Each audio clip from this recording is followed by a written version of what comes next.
අද මම කියලා දෙන්න යන්නේ A-line ගොමක බ්ලොක් එකක් හදාගන්නේ කොහොමද කියලා. එතකොට මම ඔයාලට පැහැදිලි කරලා කියලා තියෙනවා 60 පළල රෙදි කොටසක් තමයි අපි මේකට අරගන්න ඕනේ කියලා. එතකොට ඒ වගේ රෙද්දක් ගත්තාම ඕනම සයිස් එකක් අපිට කරගන්න පුළුවන් හැකියාව තියෙන නිසා. එතකොට රෙදි කොටසක් නමා ගන්න විදිය මම පැහැදිලිව කියලා තියෙනවා. දාවාටි දෙක එක සිටිනසේ එකවරක් නමාගෙන ඊට පස්සේ නැම්මගෙන ගිහිල්ලා දාවාටි උඩින් තියාගන්න ඕනේ. මේ විදිහට පළු දෙකක් නිර්මාණය කරගන්න නම් 60 පළල රෙද්දක් කොටස් 4ක් වෙන විදිහට නමා ගන්න ඕනේ. එතකොට මේක මම දැන් රෙදි කොටස විදිහට ආදේශ කරගෙන බ්ලොක් එක හදන්න තමයි මේ හදන්නේ. එතකොට මේ පැත්තේ අපිට අපේ පැත්තට තියෙන නැම්ම රෙදි කොටසේ ඉදිරිපසට තියෙන එක නැම්මක් සහ දාවාටි දෙකක්. එතකොට අපි නැම්මේ සිට ඉදිරියටත් ඉහළ වාටියේ සිට පහළටත් තමයි මිමි ලකුණු කිරීම සිදු කරන්නේ. එතකොට අපිට ඉස්සෙල්ලා මම පැහැදිලි කරා ඔයාලට හම්බෙන රෙද්දේ මෙතන උඩ හම්බෙන කැපුම් වාටිය ඇද සහිත කැපුම් වාටියක් හම්බෙන්නේ. එතකොට අපි ඒ ඇදය කෙලින් කරලා රේඛාවක් සාමාන්‍ය අඟල් භාගික වගේ දුරින් රේඛාවක් පල්ලෙහාට ගහගෙන ඉන්න ඕනේ. ඊට පස්සේ ඒ රේඛාව ඉඳන් පහළටත් නැම්මේ ඉඳන් ඉදිරියට තමයි අපි මිමි සලකුණු කරමින් යන්නේ. එතකොට අපිට ඉස්සෙල්ලාම හම්බෙන මිම්ම තමයි උරහිස පළල. උරහිස පළල සාමාන්‍යයෙන් අඟල් 13 මාරක කෙනෙක්ගේ තමයි මම මේ හදාගන්න යන්නේ අද. එතකොට මම ඔයාලට පැහැදිලි කරා උරහිස පළල දෙකෙන් බෙදන්න කියලා මෙෂර්මන්ට්ස් හදාගත්තා. එතකොට උරහිස පළල දෙකට බෙදලා අඟල් භාගිකයක් එකතු කරාම අපිට උරහිස පළල ලකුණු කරගන්න පුළුවන්. එතකොට මේ අඟල් භාගය මෙහුම් වාසියක් විදිහට ගන්න පුළුවන්. ඒක තමන්ගේ කැමැත්ත පරිදි මේ අඟල් භාගය අතහැර එන ගාන ලකුණු කරගන්න පුළුවන්. එතකොට මේ 13 මාර මම අද අතහැරලා තමයි ලකුණු කරන්නේ. 13 මාර මට දෙකට බෙදාගත්තාම අගයක් හම්බෙනවා 6යි 3 කාලක අගයක්. එතකොට 6යි 3 කාලක අගය තමයි මම මේ මුල්ලේ ඉඳලා ඉස්සෙල්ලාම ලකුණු කරන්නේ. එතකොට මේක ඒ ලක්ෂය කියලා ගත්තොත් එහෙම ඒ ලක්ෂයේ සිට ඉදිරියට මම 6යි 3 කාලක අගය උරහිස පළල දෙකට බෙදලා එන අගයේ විදිහට උඩම රේඛාවේ ලකුණු කර ගන්නවා. ඊට පස්සේ මම ඔයාලට පැහැදිලිව කියලා තියෙනවා ඒ ලක්ෂයේ ඉඳලා පහළට අඟල් 1මාරක් පහත් කරන්න ඕනි කියලා උරහිස. අඟල් 1මාරක් පහත් කරලා නැවතත් අර අපි කලින් ලකුණු කරගත් එකට මේ විදිහට යා කරගන්න. එතකොට ආයෙ මම කියන්නම් උරහිස පළල දෙකට බෙදාගත්තු අගය මුදුන්ම රේඛාවේ ලකුණු කරනවා.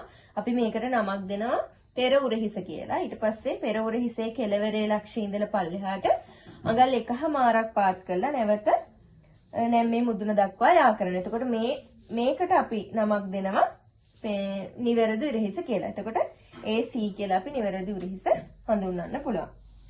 ඊට පස්සේ අපි නැවතත් නැම්මේ ඉඳලා පල්ලෙහාට රැඟල් උස නැත්තම් උරහිස පළලම නැවත නැම්මේ සිට පහළට 6යි 3 කාලක් ලකුණු කරගන්න ඕනේ. මේ 6යි 3 කාල විදිහට රැඟල් උස රේඛාවක් අපි ඇඳගන්නේ අපිට රැඟල් පළල ලකුණු කරන්න. නැත්තම් අපේ පපුව වට මිනුම 4න් බෙදලා ඒකට මැහුම් වාසිය සමග ලකුණු කරන්න තමයි අපි මේ නැවතත් උරහිස පළලම පල්ලෙහාට ලකුණු කරගන්නේ. අපි ඊට පස්සේ මේ රේඛාව ඉඳලා ඉස්සරහට අපේ පපුව වට මිනුම 4න් බෙදලා පපුව වට 4න් බෙදලා ඒකට මැහුම් වාසියත් එක්කලා අපි ලකුණු කරනවා. එතකොට මගේ කස්ටමර්ගේ පපුව වට මිනුම විදිහට මට හම්බෙනවා 36 මාරක්. එතකොට 36 මාර කියන අගය අපි බෙදා ගන්න ඕනේ ටේප් එකකින්. මේ විදිහට ටේප් එකේ 36 මාර වෙනකන් ගිහිල්ලා එක්වරක් යට පැත්තට නමනවා. නැවත වරක් උඩ පැත්තට නමා ගන්නවා මේ විදිහට. නමලා මැදින් එන අගය මට එනවා 9යි පොයින්ට් එකක් කියලා. 9යි ඉදිරියට 1 දශමයක් එනවා. එතකොට මේ 9යි පොයින්ට් එකට මම අඟල් දෙකක් මෙහුම් වාසිය එකතු කරලා 11යි පොයින්ට් එකක් විදිහට මේ පතරමේ ආගය පපුවට ආගය ලකුණු කරගන්නවා ඉදිරියට. ඊට පස්සේ අපි කලින් ලකුණු කරගත්ත AC කියලා රේඛාවේ C ඉඳලා පහළට C ඉඳලා පල්ලෙහාට මෙන්න මේ රේඛාවට රැඟල් පළල ලකුණු කරපු පපුවට ලකුණු කරපු රේඛාවට කෙලින් ඉරක් ඇඳ ගන්න ඕනේ. ඊට පස්සේ මෙන්න මේ රේඛාවේ අපි හරි මැද හොයා ගන්න ඕනේ. මේ විදිහට ටේප් එක තියලා දෙකට නමාගෙන මේකේ හරි මැද හොයා ගන්නවා. ඊට පස්සේ මේ හරිමැද ලක්ෂයේ සිට ඇතුළට අඟල් භාගයක් ලකුණු කරන්න ඕනේ. මේ අඟල් භාගය අපි දීලා මෙන්න මේ විදිහට නැවත හැඩ රේඛාවක් අපි ඇතුල් පැත්තෙන් ඇඳ ගන්නවා. මම ඒක වෙන පාටකින් අඳින්නම්. මෙන්න මේ විදිහට අඟල් භාගයක් ඇතුළට හැඩ කරලා රේඛාවක් අඳිනවා. අපි මෙහෙම ඇඳගන්නේ අපේ ඉදිරිපස පළුවේ අත්කට ටිකක් පිටිපස්සට වඩා ගැඹුරු වෙලා එළියෙන් යන්න ඕන නිසා. ඊට පස්සේ අපිට පුළුවන් මෙන්න මේ මුල්ලේ ඉඳලා සාමාන්‍යයෙන් අඟලක් විතර උඩට වෙන්න මේ විදිහට අත්කට වක්‍ර කරලා මේ කෙළවරට ඇඳ ගන්න පුළුවන් අපිට අංශය වෙනකම්.